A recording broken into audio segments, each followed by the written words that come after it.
All right, welcome back. We are going to jump into our next panel, New Majority Building Allyship. Can't think of a more important time to build allyship, and I hope that at this time it's maybe more possible than ever before, because it's something that we obviously have been talking about for quite some time. So many of us face so many of the same barriers that came up in that first panel discussion, so how we can overcome them together. So I'm really excited. I'm going to introduce you to our excellent moderator, who will then take it away, Randal Pinkett, over there on the end. He's the co-founder, chairman, and CEO of his fifth venture, BCT Partners, a multi-million-dollar research, training, consulting, technology, and data analytics firm. And their mission is to provide insights about diverse people that lead to equity. I know there's much more. That's the short bio once again. Okay, Randal, I'm going to let you take it away, and then we do have our keynote address again, and then it'll be time for lunch. Randal, giving it to you. All right. Good day, everyone. Let's try that one more time. Good day, everyone. Good day. Fantastic, fantastic. Well, welcome to this next panel. It is a timely topic. We have a distinguished panel that's gathered here for a conversation about building allyship and talking about the new majority. Let me offer up just a few framing remarks, and then I'll introduce the panel, and then we'll jump right into the discussion. And I'll preface it by saying one thing, that my goal is to finish right around 12 o'clock, and that's for two reasons. One, I was told to finish right around 12 o'clock, and so I try to do what I'm told. But second, we're trying to get back on schedule so we can move directly into the keynote. So I'm going to try to hold myself accountable, but maybe you all can help me to help myself to hold ourselves accountable. So you all are as much a witness to the events of 2020 as we are. You saw the social unrest. You saw all the uprisings. You saw all of what happened, not just in our country, but across our globe. And I know I made the mistake at the end of 2020 of saying it can only get better. Yeah. It took me about 6 days to be proven wrong. January 6th, as we know, was the siege on the U.S. Capitol, the event unlike anything we've seen in our lifetimes. Certainly January 6th, we saw 5 people who lost their lives as a result of that event. And I'm focusing on the first 4 months of 2021 just to frame the conversation for today in September of 2021. February, more specifically February 13th, the second acquittal of then President Donald Trump, the only federal official in history to have been impeached and acquitted twice within our government. Moving on to March, more specifically March 16th, the Atlanta spa shootings of Asian Americans that left 8 victims dead. 6 of those 8 were Asian American women. Across that entire time frame, you may be aware, as I'm aware, that more than 4 in 5 American Indian and Alaska Native women, which roughly equates to 84%, have experienced violence in their lifetimes. And then April 1st, or the week of April 1st, you may recall, as I do, a lawsuit was filed by Lieutenant Caron Nazario, a Black and Latino man, against Joe Gutierrez and a white officer, alleging an illegal stop back in December of 2020, in which Gutierrez pepper sprayed Lieutenant Caron while his hands were up and outside of the car. An aside factoid is that Lieutenant Caron is also a cousin by law of Eric Garner. I did not know that. April 20th, I imagine that you all know where you were on the day of April 20th, 2021, as I remember where I was on April 20th, 21. The verdict rendered in the trial against Derek Chauvin for the murder of George Floyd, being guilty on all 3 counts, including second-degree murder. And while these tragedies and these statistics I've offered up to you were perpetrated against members of the Asian American, Pacific Islander, American Indian, Alaska Native, Latino American, and Black American communities, these tragedies have affected us all. Because in the words of Dr. King, injustice anywhere is a threat to justice everywhere. So together as the new majority represented on this panel and in this room, we stand against marginalization of communities of others. Solutions for economic and social issues are needed at this moment and are achievable, but only if the new majority stands together in solidarity. And that is what we are here to discuss today with this distinguished panel. So let me introduce them from your right to the left. First, on the far left, we have Angela Chao, Chair and CEO of Foremost Group, an American shipping company with headquarters in New York. Foremost Group is an industry leader in incorporating fuel-efficient designs and technology in its fleets of modern and eco-friendly bulk carriers, and has a worldwide reputation for its commitment to reliability, exceptional performance, and high ethical standards. Before taking the helm of Foremost Group, Angela worked in the mergers and acquisitions department of Smith Barney, now a part of Morgan Stanley. She earned her MBA degree from Harvard Business School, and in 2019 was named Chair and CEO of Foremost Group. Please welcome Angela Chao to the panel. Next is Ingrid Álvarez, Vice President for Policy and Strategic Engagement at Hispanic Federation, HF, the nation's premier Latino nonprofit membership organization. In her professional role, her portfolio includes leading the organization's public policy priorities and advocacy strategies across the HF state and regional offices. Ms. Álvarez has been a member of Hispanic Federation's team since 2013 and has previously served as the New England Regional Director, spearheading the institution's nonprofit capacity building, grant-making, technical assistance, public policy, and advocacy work in Connecticut, Rhode Island, and Massachusetts. Please welcome Ingrid Álvarez to the panel. And last but not least is Michael J. Garner, Chief Diversity and Inclusion Officer at the Metropolitan Transportation Authority for the state of New York, and also Chairman of 100 Black Men. He is a diversity champion, making his personal and professional mission to create a more diverse business environment. By creating new programs, Mr. Garner and his teams have been responsible for more than $12 billion in payments to New York State, city, minority, and women-owned businesses. In addition, since Mr. Garner's arrival, the MTA has improved its hiring of Black, Latino, Hispanic, Asians by 20% across the MTA's 6 different operating agencies. Please welcome Michael Garner to the panel as well. So I want to organize the conversation into 3 segments, we might say, and be mindful, we are going to go to the microphones for questions, so please begin to get your questions ready. First, I want to look to the past and into the present, kind of how we got to where we are and where we are right now. So arguably, the largest segments of the new majority, we are all facing similar challenges, rooted in systemic racism and economic inequality. However, I would argue, and I'm happy to be challenged, that we're not as unified as we should be, or as we could be. What are the historical and modern factors, as you see them, that have prevented us from being more unified? Angela, I'll let you begin the conversation. Thank you very much. First, may I just say to Mr. John Wong, congratulations, 20 years anniversary. That's really quite a milestone. So thank you for being a pioneer and serving our community for so long. And I'm very honored to be part of this panel with such distinguished panelists. I was excited to meet each and every one of you, so we have a lot to talk about after this panel as well. While the introduction was of me as Chair and CEO of Foremost Group, I'm actually here in my capacity with the Asian American Foundation. So I'm the co-chair of the Asian American Foundation's Advisory Council, and let me speak a little bit about the Asian American Foundation. We just launched in May this year, and our mission is quite simple. It's grand, but it's simple. It's to serve the AAPI community in their pursuit for belonging and prosperity in this country, free from discrimination, from violence, and free from hatred. And so our vision is that we have an America where everybody has equal access to opportunity, where people are not subject to false stereotypes, again, discrimination or hate, and that individuals and communities are neither ignored or even underrepresented. So that's what we're really working towards. And as we talk about solidarity and allyship, we are the new majority. And so we should be speaking with one another, sharing our stories. We're not inventing the wheel here. These issues have been in this country, in this world, for years. And so we should come together, we should share our resources, we should be supporting one another, we should be sharing best practices, lessons learned, and let's all come together and make this world a better place. Our goal is common. Our goal is similar and the same. And so I think we should join hands.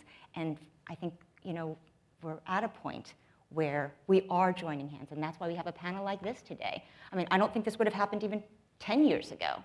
And so I think that's really important, and I'm really looking forward to sharing and learning all of what you're doing so that we can make this world a better place. For those remarks, and I agree, this is a step in the right direction. And I credit John and I credit the leadership for bringing together a panel and an audience that begins to represent the broader diversity. But Ingrid, I'd love to hear from you. Because again, my argument, and I'm happy to be challenged, is that we could be more unified. I'd love to hear your perspective on it, either how we got here or where we are now. Absolutely. I'll preface with, I can't thank John more, and I shared with him earlier, I can't think of a better way to kick off Hispanic Heritage Month as a Latina than with my AAPI brothers and sisters here today. And so to your question, let me timestamp it for me. Let's start in 2016 with the fear-mongering and the rhetoric in this country about others. And that since then, what we have experienced, continue to experience, is a shared experience, but oftentimes there aren't enough safe, trusted spaces for Black and brown communities and BIPOC communities to truly sit at the table to, one, unpack and deconstruct systemic racism, structural racism. We find ourselves, and specifically in the work I do and in the spaces I operate in, that we are constantly doing. And in that constantly doing, we're doing in silos sometimes. And the root cause of that, there are many root causes for that. But I'll start with, as the daughter of immigrants, I'm first generation in this country, raised in the Bronx. The boogie down. But ultimately, I'd also like to center part of why silos exist for us, not only in personally or in community processing trauma, but the fact that we have opportunity gaps. That as a first-generation immigrant, I was the first one in my family to learn, and not necessarily in my school system, about the civil rights movement in this country, right? That our kids aren't necessarily, learning a history and a shared experience that belongs to all of us here.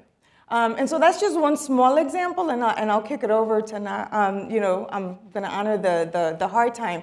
But yeah, so we could start from fear-mongering to false narrative and rhetoric in this country, to the social determinants of economic security that are absent in many of our communities. Yeah, and I'm gonna let Michael jump in for a second, but I want to punctuate a point you made, because I think there is a dynamic of how we are naturally organized in our silos. And unless we're intentional about building those bridges across to other silos, there aren't a lot of safe spaces for us to have these kind of dialogues across lines of difference.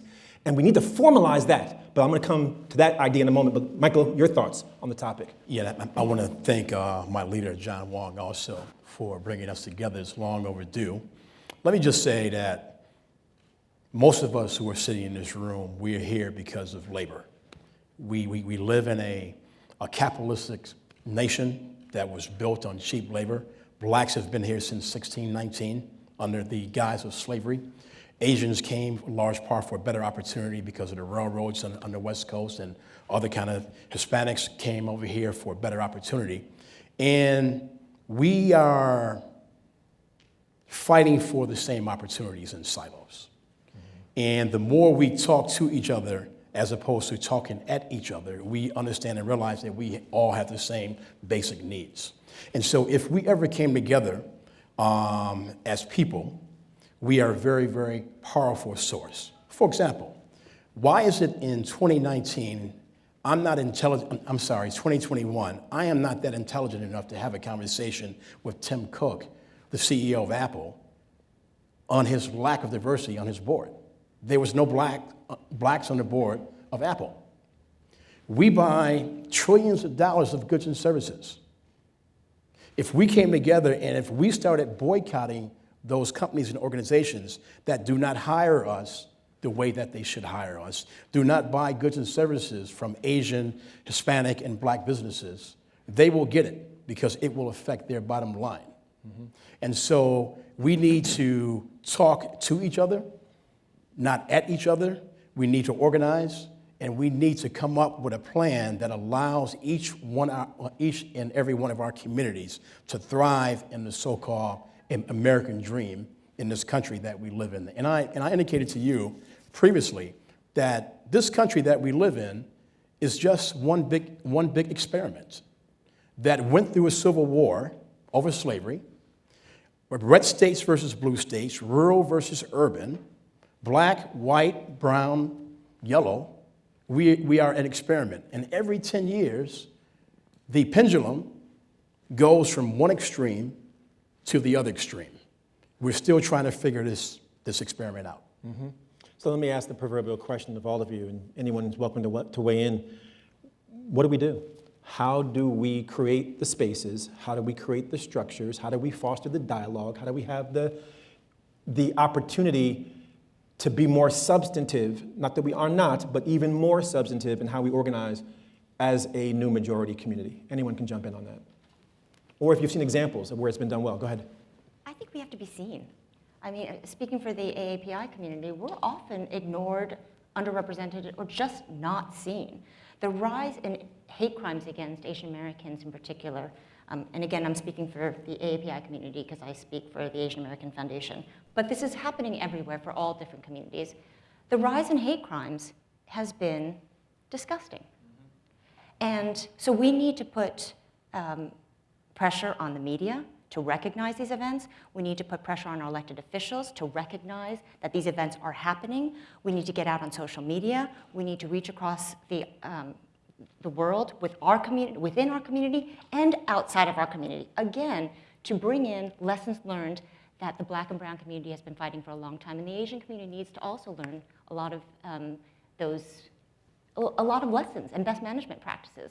And we need to come together and unify. I think we are better than we have been before, but should we be better? Of course. Could we be better? Absolutely. And so, yes, good first step, but we have so much work to do. Ingrid and I were talking just before this, and we're excited about the time today. You know, we're together. This wouldn't have happened 10 years ago, but there's a lot of work to do.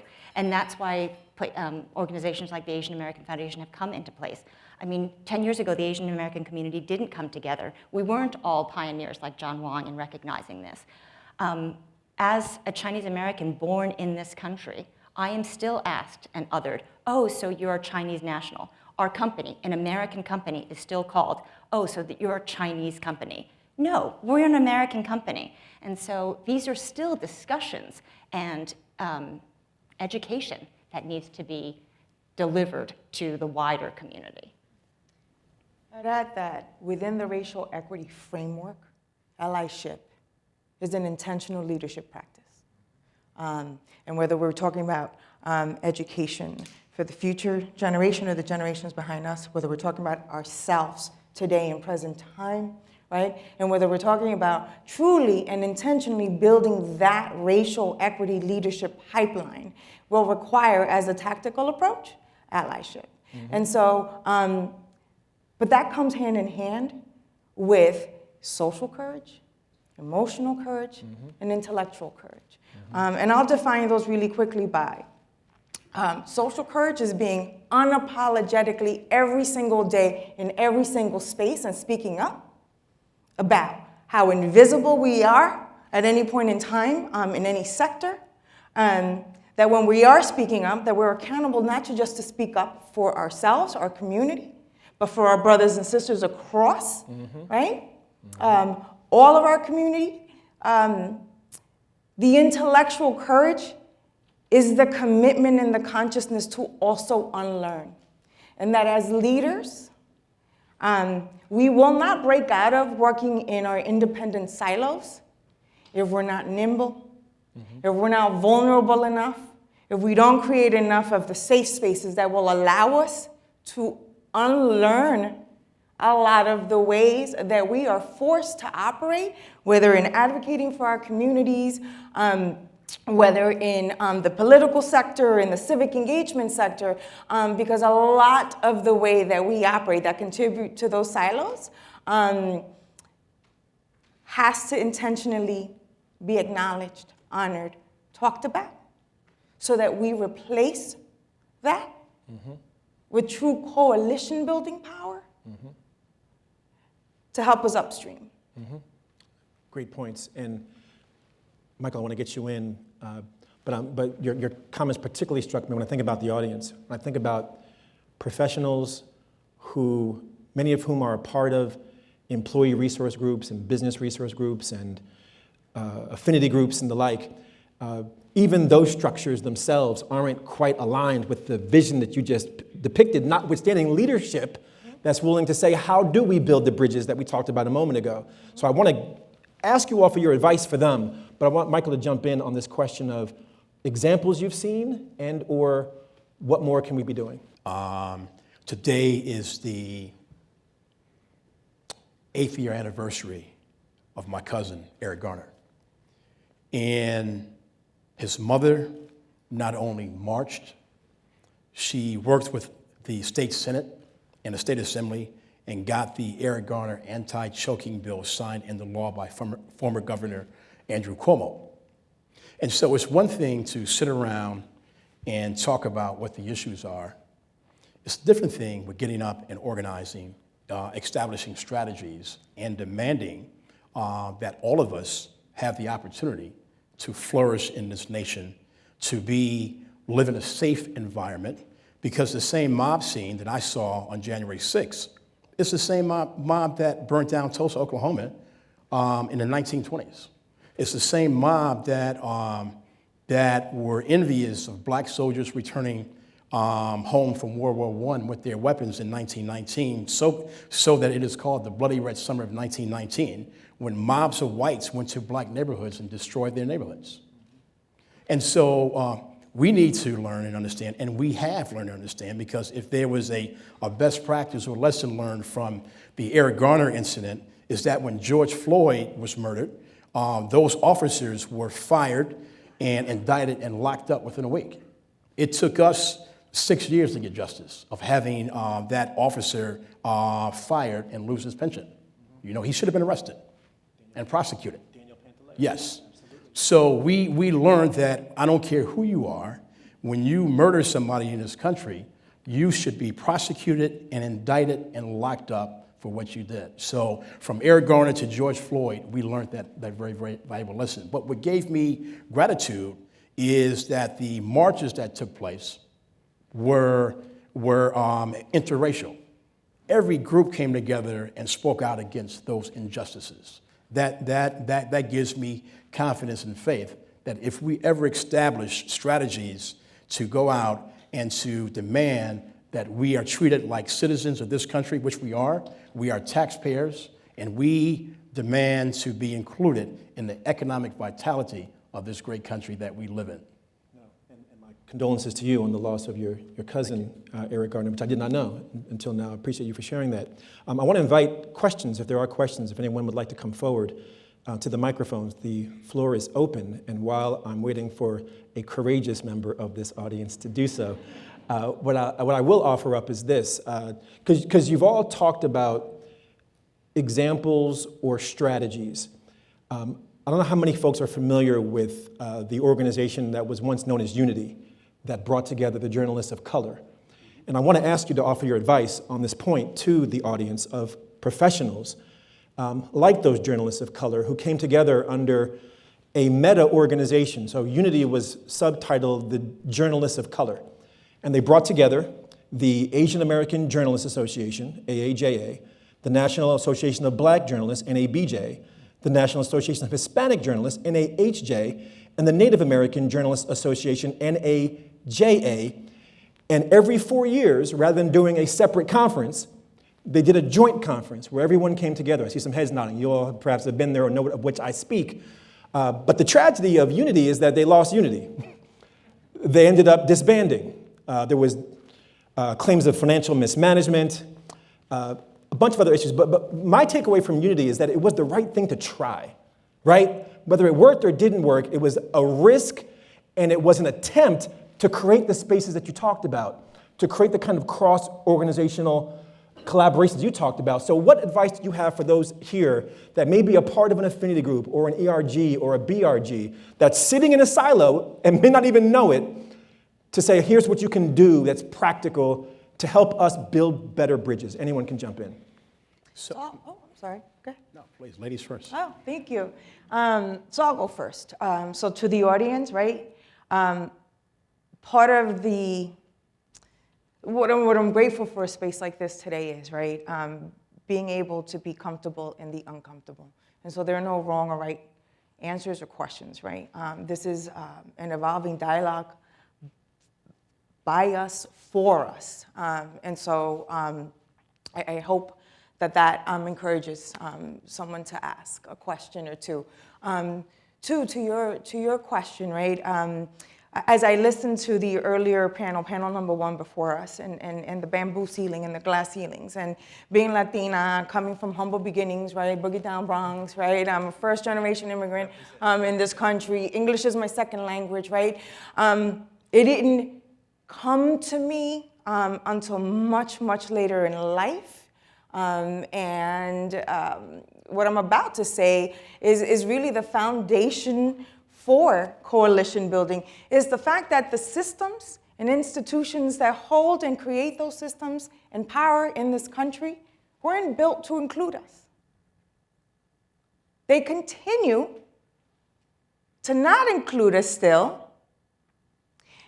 And another layer to that is colorblind public policies, or that because our issues don't necessarily impact or are the narrative of the people in power who create the processes, the systems, the rules, the laws, right? Then they turn a blind eye to the social stressors, the economic stressors, the discrimination, the fact that many of the systems don't work. And I don't think that there's much distinction, there's some, but whether we're talking about the corporate sector, the nonprofit sector, whether we're talking about government, right? Again, I'll repeat it just so that maybe we could just sit on that for a second. The systems and our institutions were not built or designed to include us. But here we are.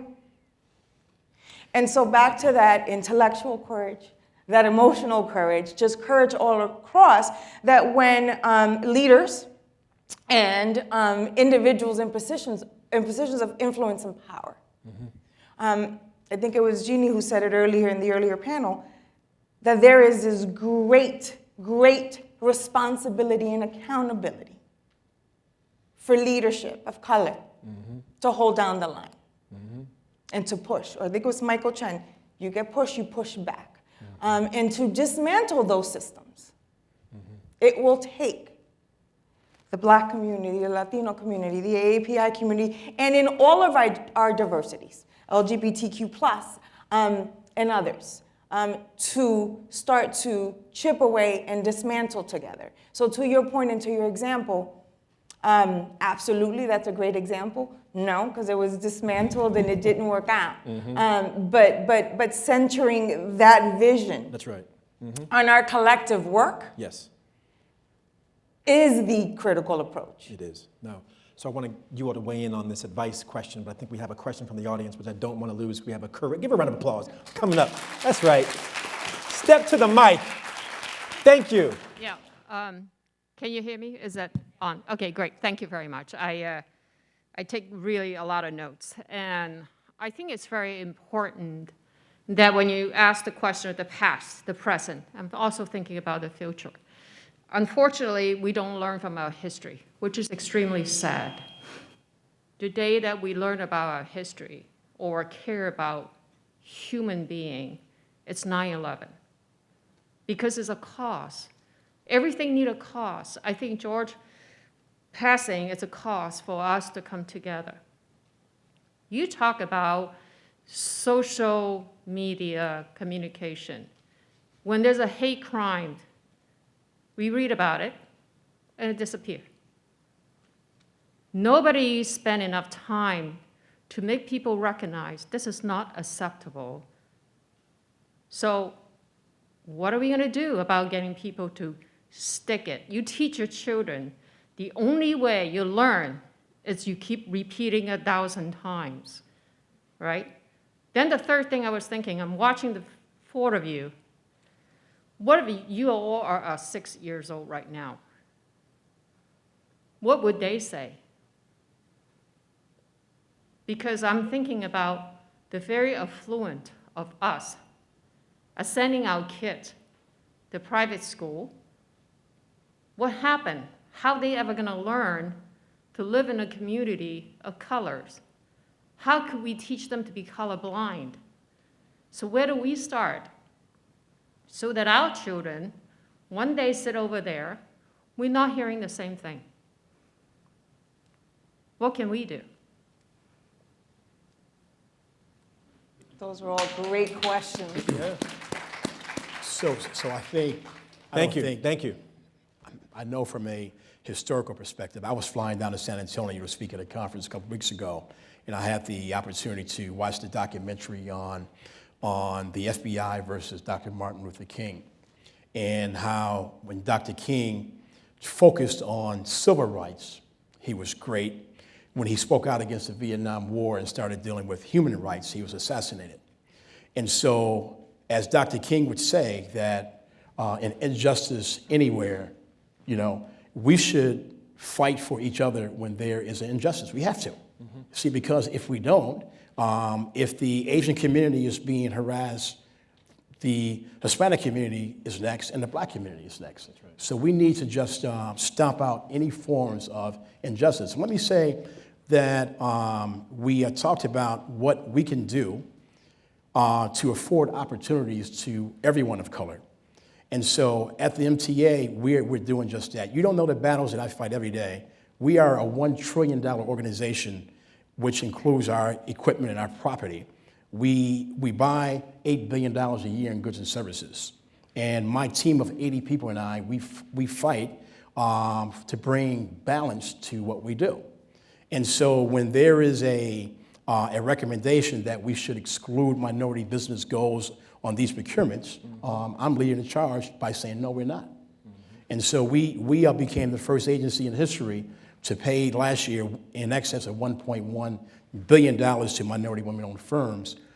37% or 400 million went to Black and Hispanic-owned companies. And the reason why that's important is because government has an obligation to not only spend taxpayers' dollars in a cost-effective manner because it's taxpayers' dollars, but we must spend those dollars in an inclusive manner because access to contracts equals home ownership opportunities, better educational opportunities, healthcare options, and a part of the American dream. So isn't it brilliant to take government, their funding, and create opportunities for all? Excellent. And so we should be focusing on ensuring that every group has every opportunity to once again be included in the American dream.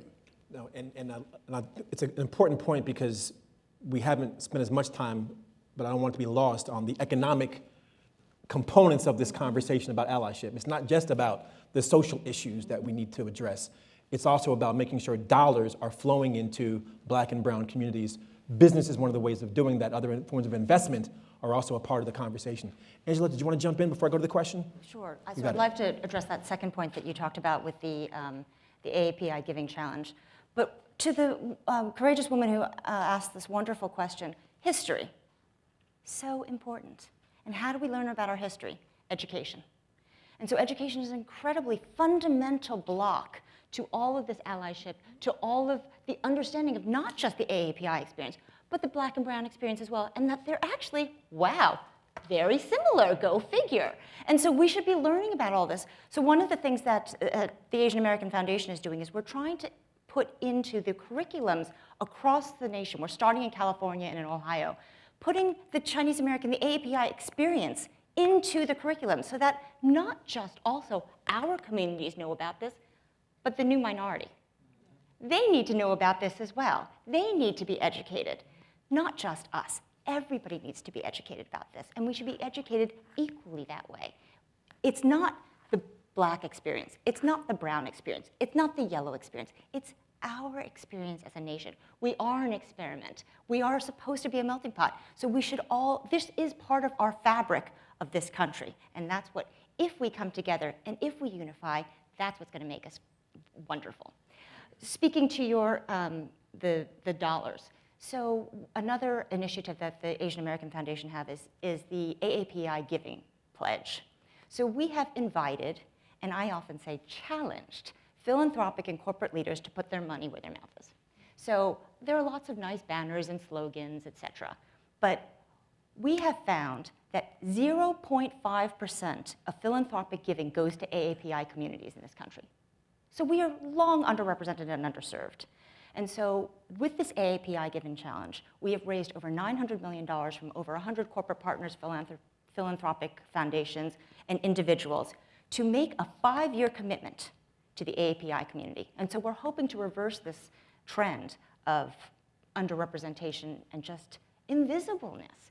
There was a survey done 2 to 3 months ago by an organization called Launch, Launch, and it found that 42% of Americans cannot name an Asian American. Like, they can't name one. The number 2 person that came up was Jackie Chan. By the way, not American.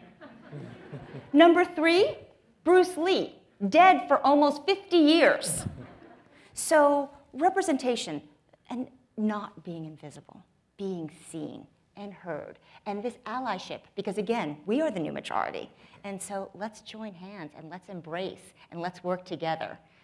We can do a lot of good. That's right. We got to put John Wang on that list.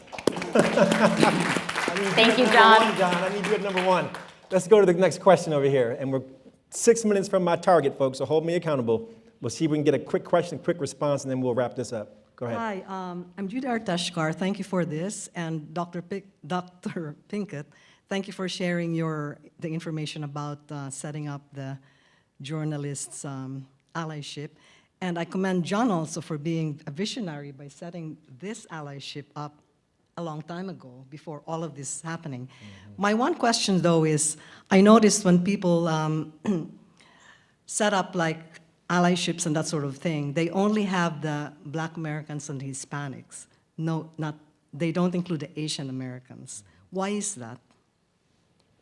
Well, that's partly true, but John Wang has been out here for 20 years encouraging the 3 groups to come together, and he's leading by example. That's the reason why all of us are sitting here this morning. And so he's been out here for more than 20 years encouraging that we work together to ascertain our empowerment. But you know, I want to challenge the panel. I want to honor that question because I think there's truth there. Absolutely. Break it down. Break it down. So I'll break it down. So let's start Bronx style. Bronx style. Let's start with, right, whether we're talking about government or even the philanthropic, right, because similar to the AAPI experience, less than 1% of grants and investments are made in Latino nonprofits across the country. And so the decades and decades of underinvestment, so if you're invisible, right, and you're not accounted for, the underinvestment and the under-resource nature of which organization like John's and the Hispanic Federation and your foundation, have to operate on.